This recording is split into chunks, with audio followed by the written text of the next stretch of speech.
1528 में अयोध्या में एक मंदिर के स्थान पर मस्जिद का निर्माण किया गया। मस्जिद के अंदर लेख से मस्जिद बनने की तारीख का पता लगता है। हिंदू ब्राह्मणों का कहना है कि जगह आज नोह का मकबरा है, वहां गणेश जी की पूजा होती थी। मंदिर तो गिरा दिया मगर मस्जिद नहीं बना पा रहे। बाबरी मस्जिद विध्वंस की अनजानी कथा।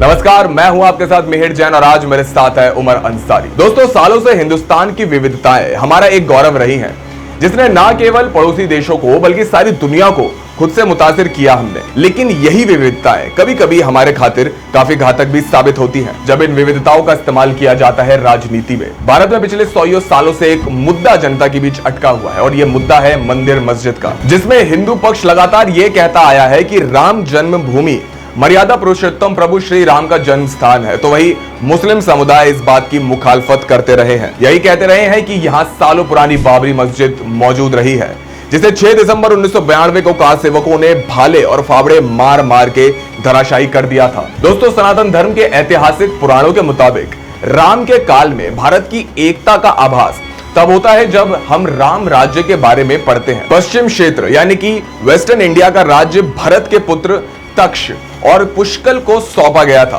तक्ष ने तक्षशिला और पुष्कल ने पुष्प कलावती यानी कि आज के पेशावर को बसाया था। दोस्तों, आज से ही नहीं बल्कि पिछले कई सालों से अयोध्या की चमक ने दुनिया जन को अपनी ओर आकर्षित किया है, जिस कारण सन 1033 में राजा सुहेलदेव के काल में 2 बार सालार मसूद ने अयोध्या पर आक्रमण किया।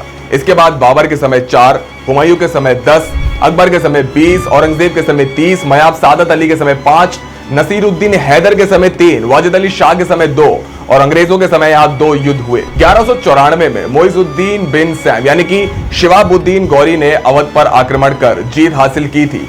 कन्नौज पर कब्जा करने के बाद ऐसा कहा जाता है कि या तो उसने खुद या उसके किसी सहायक ने अयोध्या पर अधिकार किया। इसी काल में शाह जुरान गौरी यहाँ रहा था और आज भी शाह जुरान का टीला यहाँ मौजूद है, जहां उसका मकबरा भी रहा होगा। दोस्तों, जेसी चौधरी और एनके चौधरी अपनी किताब राम जन्मभूमि एक विश्लेषण में लिखते हैं कि यह बात स्पष्ट नहीं है कि किस काल में अयोध्या दिल्ली के मुस्लिम शासकों द्वारा एक प्रदेश का मुख्यालय बना दिया गया। बाबर खुद अयोध्या आया था और कुछ दिन यहाँ रहा। वो यहाँ के उपवन, सुंदर भवन और आम के पेड़ों, विभिन्न रंगों की सुंदर चिड़ियों से बहुत प्रभावित हुआ था। उसने बकी ताशकंदी को यहाँ का गवर्नर नियुक्त किया था, जिसने स्थानीय विद्रोहियों को हराया। इसी काल में बकी ने 1528 में अयोध्या में एक मस्जिद का निर्माण किया। मस्जिद के अंदर के लेख से मस्जिद के निर्माण की तिथि का पता लगता है। मस्जिद में लिखा था कि बाप फरमुदा ए शाह बाबर की अदलाश, बिना इस्ता काके गर्दुन मुलाकी, महबीते कुदसियान में बीना काट, अमीर सादत निशान मीर बाकी, बुवत खैर बुकीचू, साले बिनैश अयान शुद के गुफ्ताम बुवाद खैर बाकी। जिसका सीधा सा मतलब यही था कि शहंशाह बाबर के आदेश से, जिनका न्याय आकाश के समान बुलंद है, सहृदय मीर बकी ने फरिश्ते के धरती पर उतरने योग्य इसका निर्माण किया है, यानी कि मस्जिद का। सर एच इलियट के मुताबिक विक्रमाजीत के अयोध्या आने के अवसर पर उन्होंने 360 स्थान खोजे जो श्री राम से संबंधित होने के कारण पवित्र स्थल थे और उन पर मंदिरों का निर्माण किया। मौजूदा समय में उनमें से 42 स्थान जाने जाते हैं। अब क्योंकि अयोध्या में बहुत ही कम अवशेष हैं जिन्हें प्राचीन समय से जोड़ा जा सकता है, इसलिए इनमें से ज्यादातर जगह मौजूदा समय से संबंधित ही है। वहां जैन धर्म के भी 6 मंदिर हैं। दोस्तों, अयोध्या में आज भी कई खूबसूरत मंदिरों के अलावा बहुत से मकबरे भी हैं। इन मकबरों का जिक्र बाद में आराइश महफिल में भी मिलता है। कर्नल विलफोर्ड के मुताबिक अयोध्या के पास गोरगा के तट पर नोह, अयूब और जॉब और सेठ के मकबरे हैं। हिंदू ब्राह्मणों का कथन है कि यहाँ आज नोह का मकबरा है, वहां गणेश की पूजा का स्थान हुआ करता था। इसके करीब बावली और दीवारों से घिरे कुएं के अवशेष है, जिसे पुराण में राजपूत कुंड कहा जाता है। जॉब और सेठ के मकबरे एक दूसरे के बिल्कुल पास है। अयोध्या में श्री राम के मंदिर को सदियों से चली आ रही लोकप्रिय मान्यताओं और अलग अलग सूत्रों से मिले ऐतिहासिक रिकॉर्डों का समर्थन प्राप्त है। 1528 में बाबर का अयोध्या के पास फैजाबाद में जाना एक ऐतिहासिक रिकॉर्ड है। मस्जिद के अंदर की दीवारों पर मिलने वाले अभिलेख साफ करते हैं कि बाबरी मस्जिद 1528 में बाबर ने ही बनाई थी। मस्जिद बनने पर पूजा करने वालों को बराबर में एक चबूतरे की ओर ढकेल दिए जाने के बाद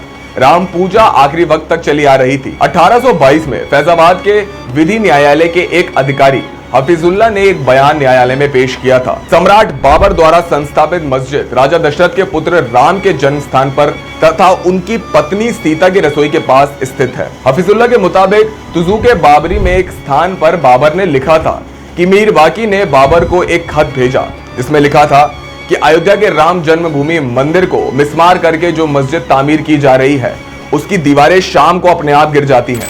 इस पर बाबर ने खुद जाकर सारी चीजें अपनी आंखों से देखी और चंद हिंदू औलियों और फकीरों को बुलाकर मसला उनके सामने रखा। इस पर उन लोगों ने कई दिनों तक गौर करने के बाद मस्जिद में चंद तरमीमों की राय दी, जिनमें 5 बातें रखी गई, यानी मस्जिद का नाम सीता पाक रखा जाए, परिक्रमा रहने दी जाए, सदर गुंबद के दरवाजे में लकड़ी लगा दी जाए, मीनारे गिरा दी जाए और हिंदू महात्माओं को भजन पाठ करने की अनुमति दी जाए। उनकी राय को बराबर मान लेने के बाद मस्जिद का निर्माण पूरा हुआ। दोस्तों आइए अब दिल्ली में मुगल साम्राज्य की नींव रखने वाले ज़हीरुद्दीन मोहम्मद बाबर के उस शाही फरमान पर नजर डाली जाए जो उस जमाने में लिखा गया था। शहंशाह हिंद मालिकन जहां बादशाह बाबर के हुक्म और हजरत जलाल शाह के हुक्म के बामुजिब अयोध्या में राम जन्मभूमि को मिस्मार करके उसकी जगह पर उसी के मलबे और मसाले से मस्जिद तामीर करने की इजाजत दे दी गई है। बजरिए इस हुक्मनामे के तुमको बतौर इत्तला के आगाह किया जाता है कि हिंदुस्तान के किसी सूबे से कोई हिंदू अयोध्या ना जाने पाए।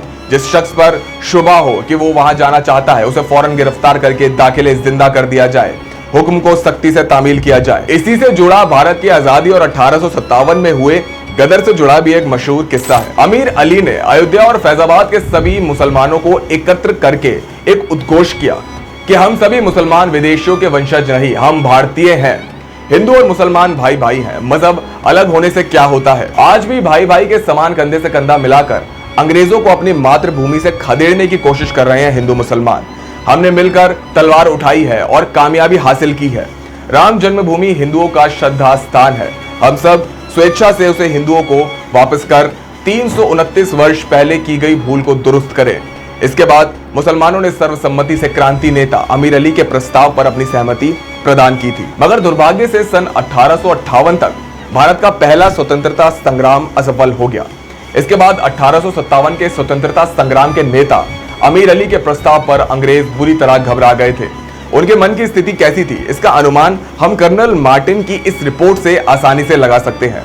अयोध्या की बाबरी मस्जिद मुसलमानों के द्वारा हिंदुओं को वापस दिए जाने की खबर सुनकर हम लोगों में घबराहट सी फैल गई और यह विश्वास हो गया कि हिंदुस्तान से अब अंग्रेज खत्म हो जाएंगे। मगर गदर कुचलने जाने के बाद अमीर अली, बलवाई और बाबा रामचरण दास को सरेआम अयोध्या में ही फांसी पर लटका दिया गया। दोस्तों मुसलसल राम जन्मभूमि मामले पर हिंदू ये दावा करते आए हैं कि मुसलमानों के अयोध्या में आने के समय विवादग्रस्त स्थान पर एक मंदिर विद्यमान था, जहां इस मंदिर को बलपूर्वक नष्ट कर दिया गया और इसके मलबे से एक मस्जिद बना दी गई। वे ये भी दावा करते हैं कि मस्जिद के वास्तविक निर्माण में मुसलमानों द्वारा उस मलबे के बहुत बड़े भाग का प्रयोग किया गया। लेकिन दोस्तों दूसरी ओर मुसलमानों का भी यह दावा है कि जब इस मस्जिद का निर्माण किया गया था तब उस जगह कोई मंदिर नहीं था। दूसरे शब्दों में मस्जिद का निर्माण उस सपाट जमीन पर किया गया जहां पर मस्जिद बनने से पहले हिंदुओं का कोई धार्मिक स्थान, कोई मंदिर नहीं था। दोस्तों इसी ऐतिहासिक बहस में इतने सालों में हजारों लोगों ने अपनी जान गंवाई है। लेकिन दोस्तों अब सवाल यह उठता है कि क्या आज 2024 में शहीद अमीर अली जैसी विचारधारा के लोग नहीं है जिन्होंने आपसी इत्तेहाद के लिए मस्जिद हिंदुओं के हवाले करने की बात करी थी? क्या वास्तविकता में राम और रहीम के लिए एक दूसरे के लिए नफरत के भाव रखना सही है? क्या 22 जनवरी 2024 में हुई प्राण प्रतिष्ठा केवल हिंदुओं की थी या सारे भारत की? हमें कमेंट बॉक्स में जरूर बताएं। दोस्तों वीडियो पसंद आई हो तो वीडियो को लाइक करें, शेयर करें, सब्सक्राइब करें और साथ ही बेल आइकन को भी जरूर दबाएं ताकि आपको हमारे तमाम वीडियोस की नोटिफिकेशन सबसे पहले मिल सके। उमर अंसारी के साथ मिहिर जैन, कथा।